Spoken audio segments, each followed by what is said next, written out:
Assalamualaikum warahmatullahi wabarakatuh.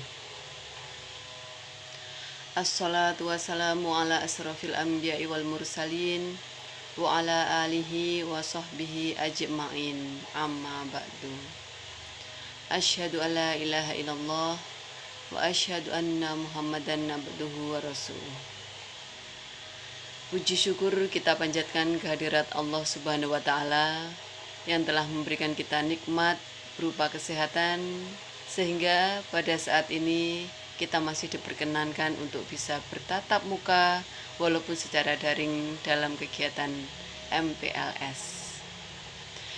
Yang berikutnya, salawat serta salam tidak lupa kita haturkan kehadirat junjungan kita Nabi besar Muhammad Sallallahu Alaihi Wasallam yang telah membawa kita dari zaman jahiliyah atau zaman kebodohan ke zaman yang terang benderang dengan adanya dinul Islam atau agama Islam. Yang berikutnya, anak-anakku, saya ingin mengucapkan selamat kepada kalian semua karena telah mendapatkan kesempatan yang luar biasa untuk menjadi siswa baru dari sekolah kita ini, yaitu SMK Negeri 2 Boyolali. Karena memang tidak semua kesempatan bisa datang kepada semua orang. Dan saya harap kalian yang sudah mendapatkan kesempatan ini bisa memanfaatkan dengan baik, bisa memanfaatkan kesempatan ini untuk sebaik-baiknya dan seluas-luasnya untuk menggapai cita-cita dan keinginan kalian. Di sini saya juga ingin memperkenalkan diri karena kata pepatah tak kenal maka tak sayang. Jadi supaya kita bisa bertaaruf dengan baik, bisa bertaaruf dengan nyaman, maka kita harus kenal dulu. Perkenalkan, nama saya adalah Ria Risnawati. Di sini Bu Ria, ya, kalian bisa memanggil dengan Bu Ria, mengampu untuk mata pelajaran pendidikan agama Islam.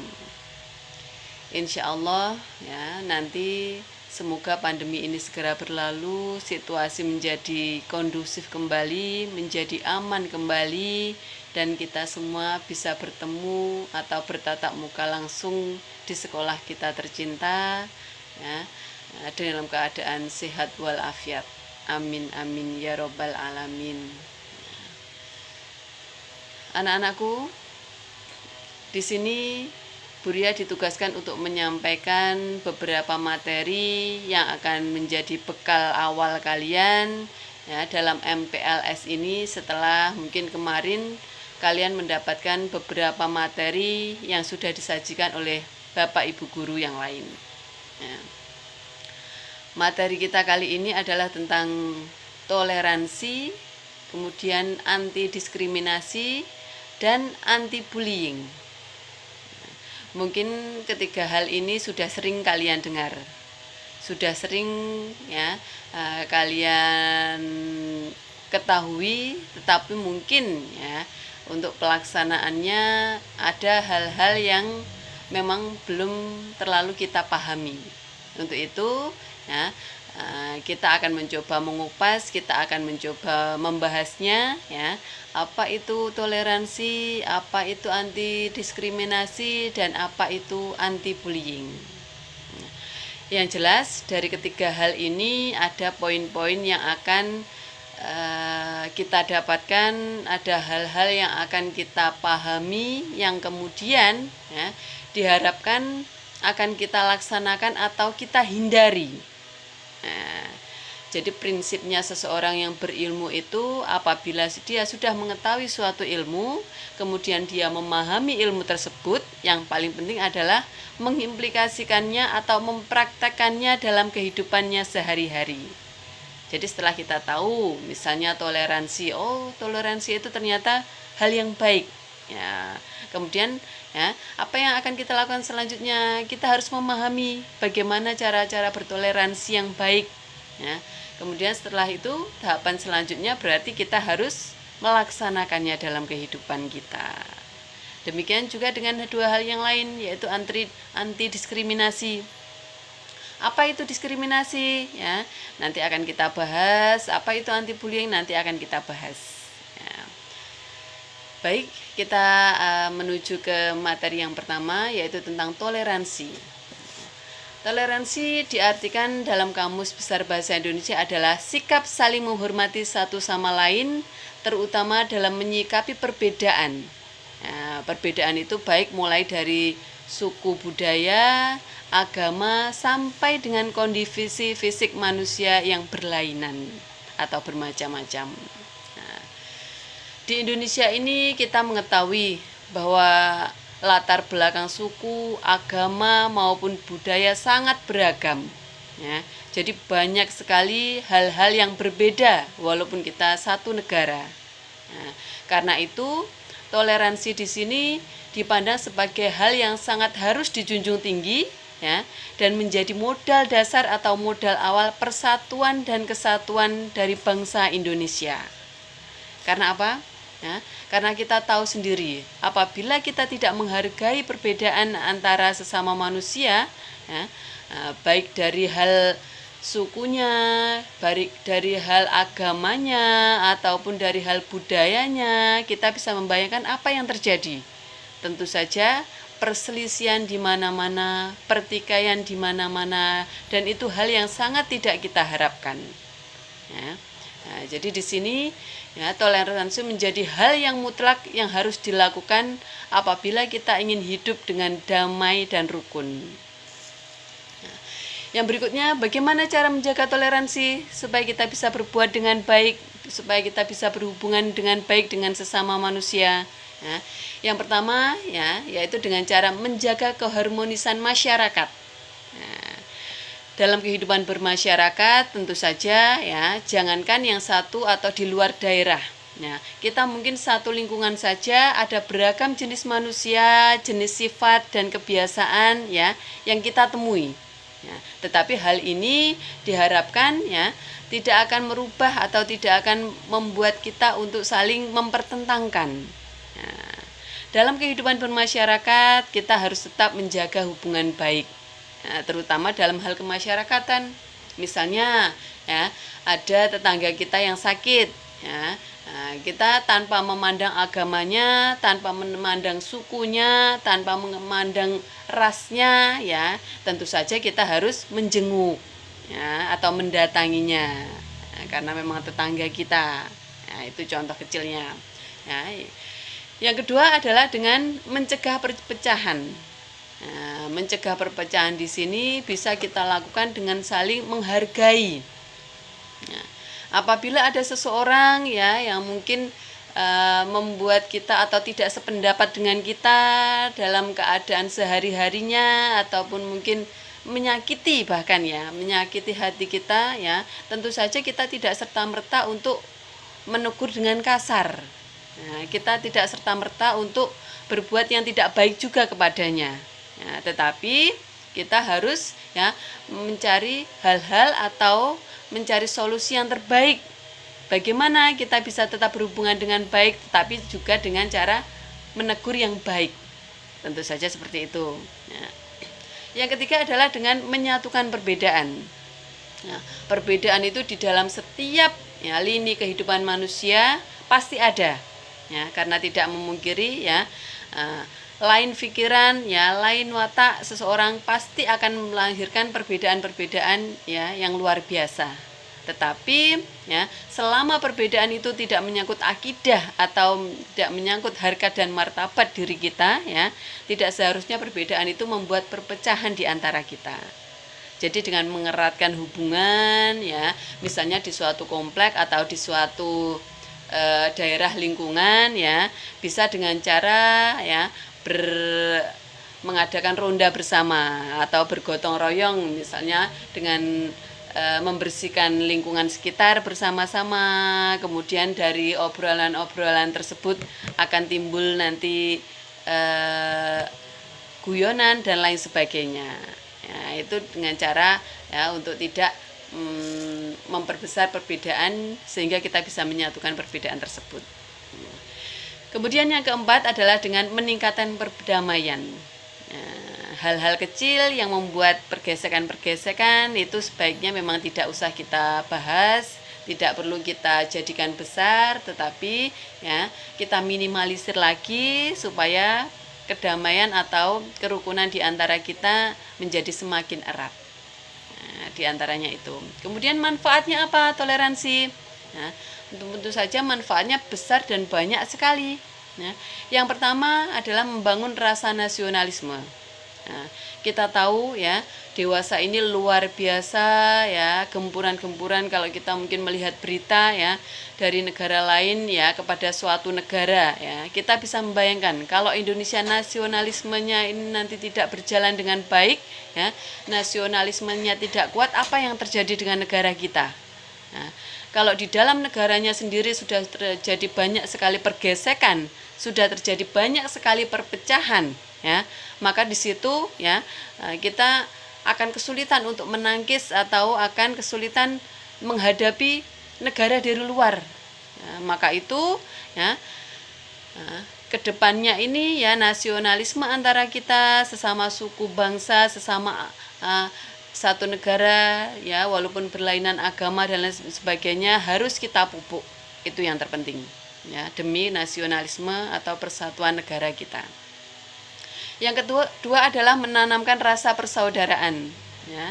Yang perlu kita pahami, kita adalah rekan atau keluarga senegara ya. Jadi apapun permasalahan ya harus kita selesaikan dengan cara kekeluargaan, bukan dengan cara ya mengadakan perpecahan yang lebih banyak lagi atau mengadakan sesuatu yang anarkis ya, itu istilahnya. Kemudian yang berikutnya adalah menumbuhkan rasa cinta dan kasih sayang ya. Pupuk dalam hati kita bahwa persaudaraan ini akan melahirkan perdamaian dan kerukunan di antara kita, sehingga akan membuat hidup kita nyaman, akan membuat hidup kita damai ya, sehingga kita tidak akan mudah ya untuk dicerai-beraikan, tidak akan mudah untuk menganggap orang lain sebagai musuh kita. Itu yang terutama. Nah, yang berikutnya adalah dengan mengurangi sifat egois kita. Nah, bisa jadi ya dalam suatu pergaulan ya kalian mungkin dengan teman kalian ya ada pergesekan, mungkin ada hal-hal yang tidak kalian sukai dari teman kalian ya. Nah, karena apa? Karena setiap keinginan ya dari satu manusia pasti berbeda dengan manusia lain. Nah, untuk itu ya kita harus selalu menyadari, kita harus selalu mengerti bahwa lain orang pasti lain keinginan, sehingga kita bisa menyerasikan ya. Kita tidak mengunggulkan egois kita tidak mengunggulkan keinginan kita saja, tetapi kita juga harus bisa mengerti perasaan orang lain. Itu yang pertama ya. Nah, jadi hal-hal ini ya memang harus kita perhatikan, kita pahami supaya apa? Supaya kita bisa menurunkan tingkat egois kita. Karena ya setiap manusia pasti mempunyai keinginan yang berbeda ya, mempunyai tingkat egois yang berlebihan di dalam dirinya. Tetapi kalau kita menyadari ya fitrah setiap manusia, insya Allah hal ini bisa kita tekan ya, sehingga kita bisa mengerti keinginan orang lain juga. Yang terakhir adalah dengan mempermudah proses dari musyawarah.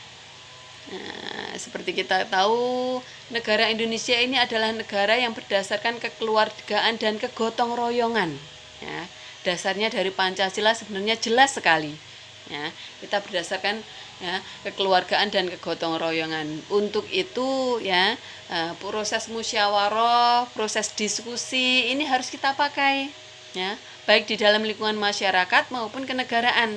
Contoh kecilnya di dalam kelas ya, mungkin kalian ya, sebagai siswa baru di sini mulai mengenal teman-teman kalian, mulai mengenal atau mulai tahu bagaimana karakter sifat teman kalian ya, dalam menentukan pengurus kelas, dalam menentukan setiap keputusan yang ada di dalam kelas. Seharusnya memang kita mengedepankan untuk proses musyawarah ya, bukan dengan keinginan sendiri, bukan dari keinginan grup yang atau geng yang terkuat ya.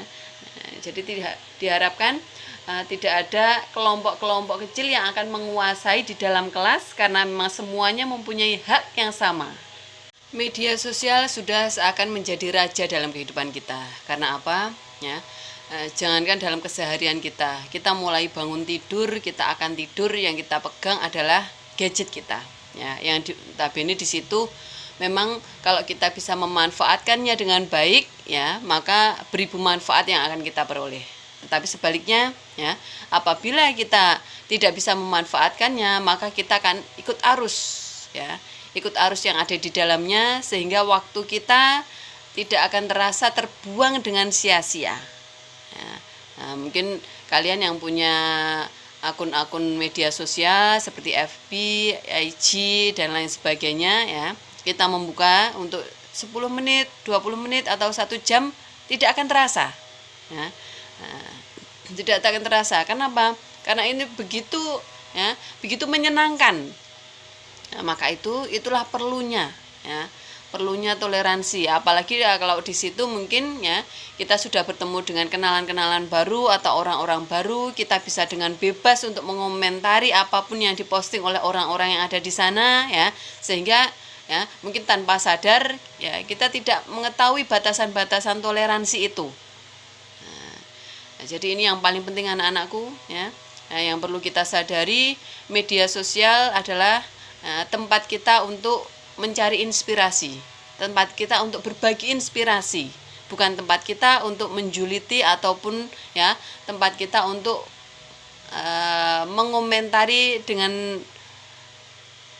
mengomentari hal-hal yang dilakukan oleh orang lain sesuai dengan kehendak hati kita. Nah, jadi kita harus tetap hati-hati, anak, ya.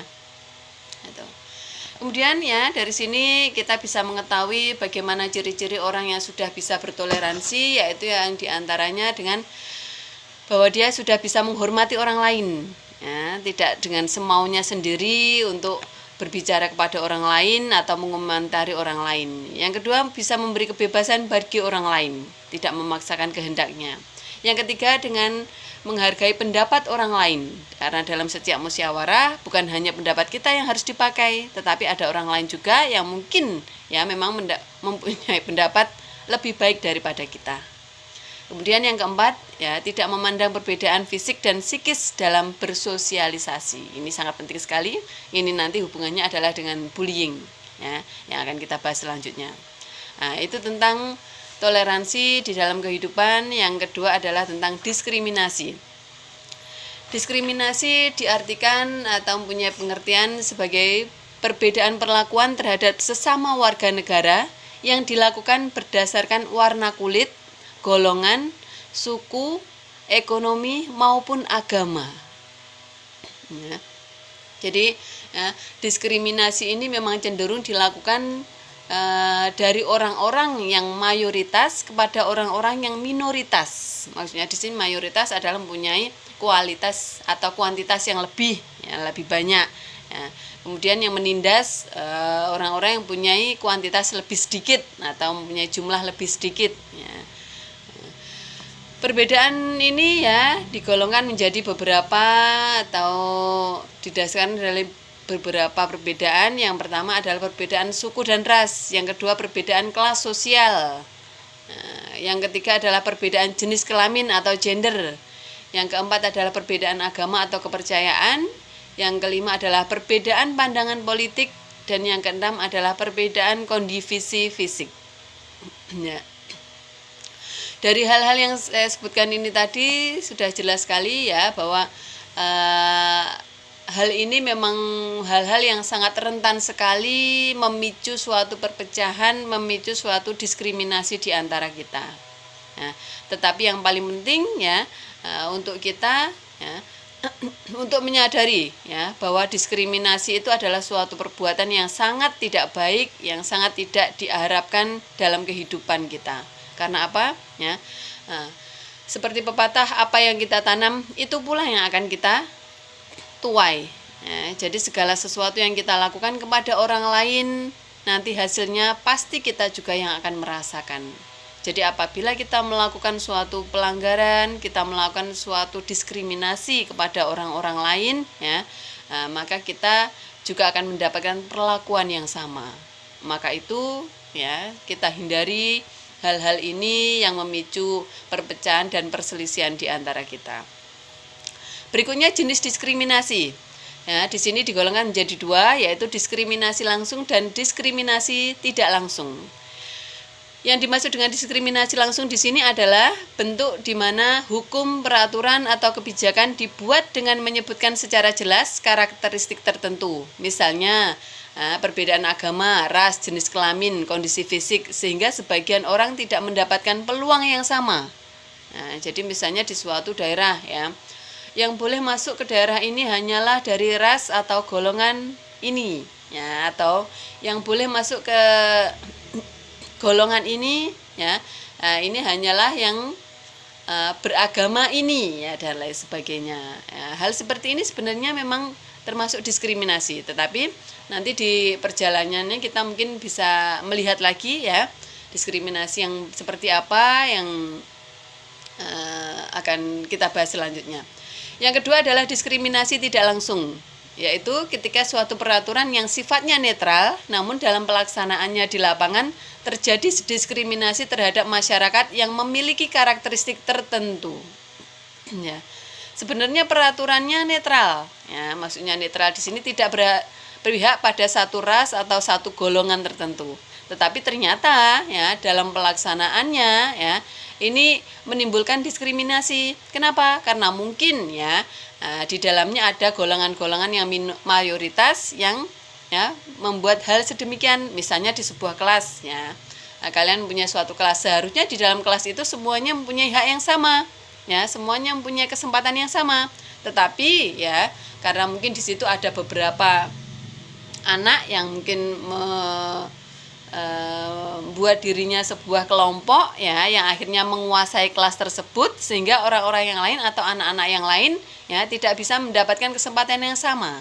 Nah, misalnya, ya, untuk pemilihan ketua kelas harus diambil dari ini, ya, atau golongan ini, ketua kelas harus diambil dari, ya, yang mempunyai karakteristik ini dan lain sebagainya. Ya, itu juga termasuk diskriminasi, ya. Maka itu, ya, apalagi kalau sudah digolongkan kepada golongan fisik, ya. Maksudnya sini yang berambut ini tidak boleh ikut ini, yang berambut itu tidak boleh ikut itu dan lain sebagainya. Atau mungkin yang berkulit putih saja yang boleh mengikuti, yang berkulit hitam tidak boleh, ya. Nah, itu contoh diskriminasi yang sangat tidak diperbolehkan, ya, karena menyangkut fisik ini tadi. Nah, kemudian, ya, macamnya, ya, seperti tadi yang kita sebutkan ada diskriminasi gender itu adalah jenis kelamin, ya, diskriminasi ras, diskriminasi agama, dan diskriminasi sosial. Latar belakang yang melatari adanya diskriminasi ada beberapa. Yang pertama adalah pertahanan psikologi yang kurang kuat. Jadi sebenarnya orang yang melakukan diskriminasi tersebut ada ketidakpercayaan diri. Nah, dia takut posisinya nanti akan tergantikan. Dia takut nanti posisinya tidak aman, sehingga dia melakukan diskriminasi atau perbedaan dulu kepada orang lain. Nah, yang kedua adalah perasaan kecewa. Nah, mungkin yang melatari dirinya dia pernah kecewa terhadap sesuatu sehingga dia membuat, ya, suatu golongan yang pernah membuat dia kecewa tersebut untuk tidak aman. Nah, maksudnya seperti itu. Yang ketiga adalah adanya sejarah. Nah, dari tahun kakek nenek dulu, ya, mereka sudah tidak menyukai golongan atau ras ini. Jadi sampai diteruskan kepada anak cucunya, maka dia juga tidak menyukai, ya. Nah, ini maksudnya digolongkan ke sejarah. Yang keempat adalah perasaan tidak aman dan rendah diri. Nah, itu tadi yang berhubungan dengan kepercayaan diri itu, ya. Yang kelima adalah persaingan dan eksploitasi. Mungkin keinginan untuk mendapatkan suatu kekuasaan, ya, yang diharapkan bisa dimilikinya, bisa menjadi kewenangannya, ya, seperti yang terjadi di dalam kelas tadi, ya, sehingga dia membuat grup tertentu atau geng tertentu yang mengharapkan atau dia berharap kelas itu akan menjadi kekuasaannya. Nah, itu latar belakangnya selanjutnya. Kemudian yang keenam adalah corak sosialisasi. Nah, mungkin dalam bersosialisasi dia kurang bergaul. Nah, jadi mengkhususkan bahwa yang ingin atau yang boleh berteman dengan dia hanyalah golongan-golongan ini saja. Nah, itu yang tidak diperbolehkan. Kemudian setelah kita tahu, ya, macam-macamnya, kemudian pemahaman tentang diskriminasi, apa yang harus kita lakukan? Tentu saja yang kita lakukan adalah menghindarinya. Nah, cara menghindarinya seperti apa? Yang pertama, dengan cara menyadari bahwa membedakan-bedakan manusia di sisi Allah adalah tidak baik.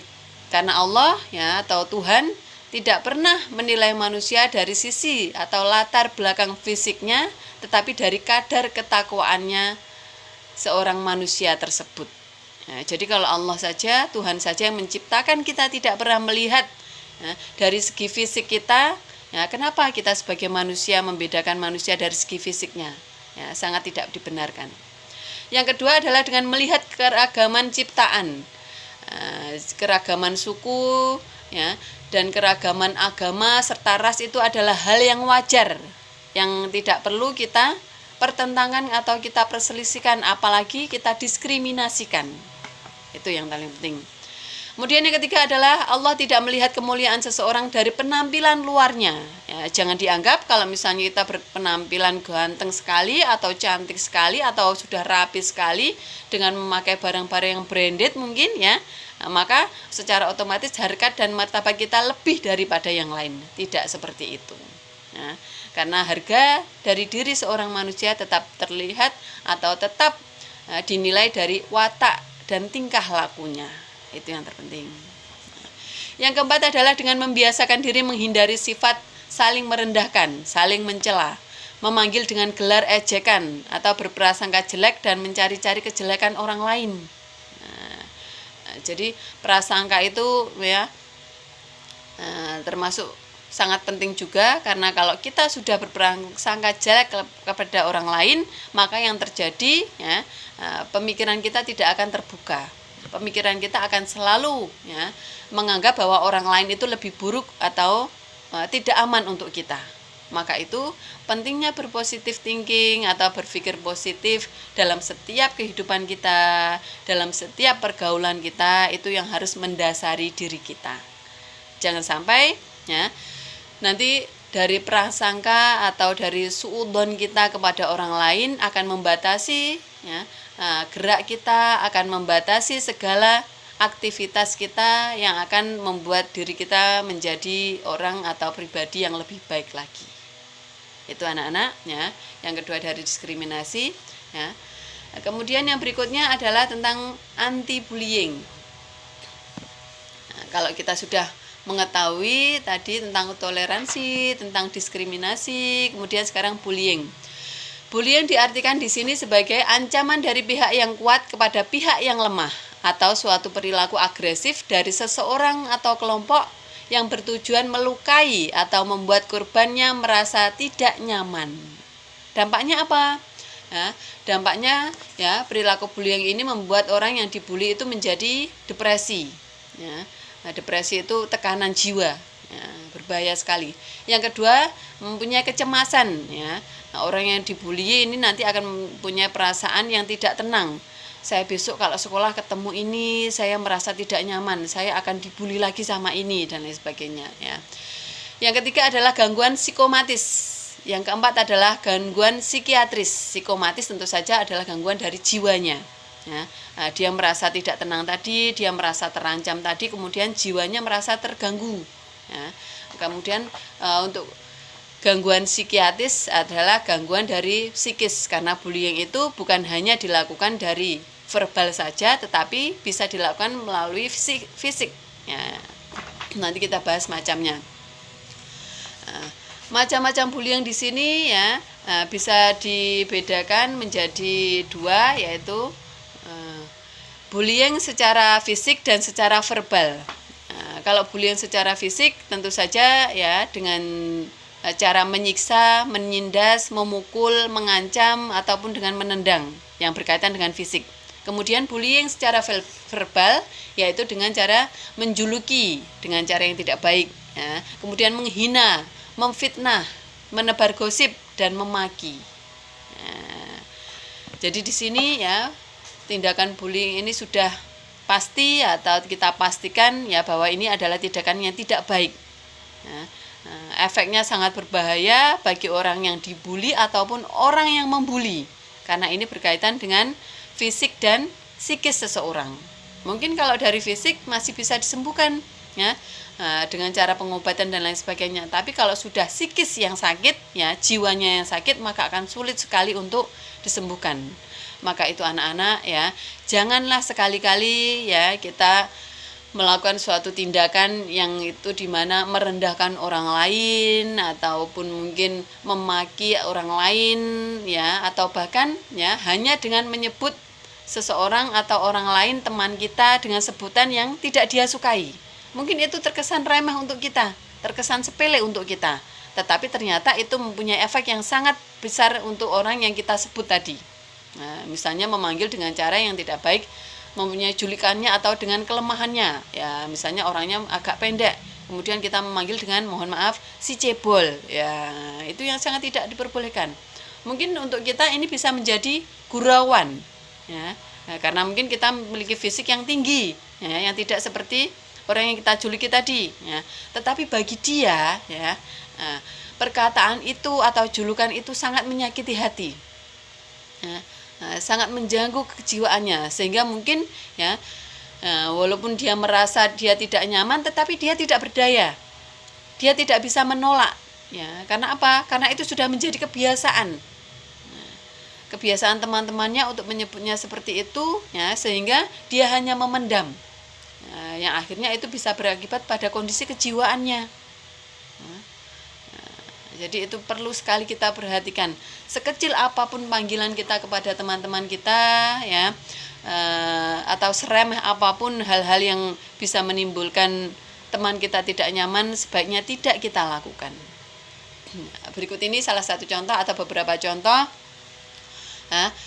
hal-hal yang bisa kita lakukan untuk menghindari bullying atau menghindari kita untuk dibully. Yang pertama adalah dengan menunjukkan prestasi. Ya, kita tidak perlu menganggap orang lain ya yang menganggap kita seperti apa ya, tapi kita bisa menunjukkan prestasi kita, bahwa kita bisa dan kita mampu. Itu yang pertama. Kemudian yang kedua adalah dengan menjalin pertemanan dengan banyak orang ya, dengan menjalin pertemanan dengan banyak orang, maka pemikiran kita akan terbuka ya. Kita akan open minded kepada orang lain dan tidak mudah untuk berprasangka kepada orang lain. Yang ketiga adalah menumbuhkan rasa percaya diri. Percaya bahwa Allah atau Tuhan menciptakan kita, pasti kita mempunyai suatu keistimewaan. Jadi kita tidak perlu ya rendah diri ataupun kita merasa ya tidak percaya diri berhadapan dengan orang lain. Ya, seperti apapun diri kita ya, yang harus kita tingkatnya adalah kepercayaan diri kita. Ya. Nah, itu yang penting. Kemudian yang keempat, tidak terpancing untuk melawan ya. Kalaupun misalnya ya ada orang lain yang mencoba untuk membuli kita, ataupun ada orang lain yang mencoba mengolok-olok kita ya, maka jangan selalu terpancing untuk bisa membalas lebih menyakitkan lagi. Karena apa? Karena itu tidak akan berakhir ya. Kita harus tetap tenang. Kita tetap tenang untuk menghadapi teman kita yang mungkin berlaku hal seperti itu ya. Karena apa? Lama-lama mungkin dia akan berpikir kalau kita akan tetap tenang ya, dan tidak membalas dengan sesuatu yang lebih buruk lagi. Ternyata setelah saya bully, setelah saya berbuat tidak baik pada dia, dia tetap berbuat baik kepada saya. Mungkin dia akan menyadari dan akan berbuat baik kepada kita. Kemudian ya, yang kelima, menjadikan bulian sebagai penyemangat untuk sukses. Jadi jangan jadikan bulian itu sebagai hal yang akan menekan kita ya, yang akan membebani pikiran kita, tetapi jadikan bulian itu untuk penyemangat kita ya. Kalaupun ada yang mengatakan hal tidak baik kepada kita, kita buktikan bahwa kita tidak seperti itu. Yang keenam, dengan menunjukkan ya, jangan menunjukkan sikap takut atau sikap sedih kita kepada orang lain tersebut, karena itu akan membuat mereka puas. Itu akan membuat mereka semakin semangat untuk membuli kita.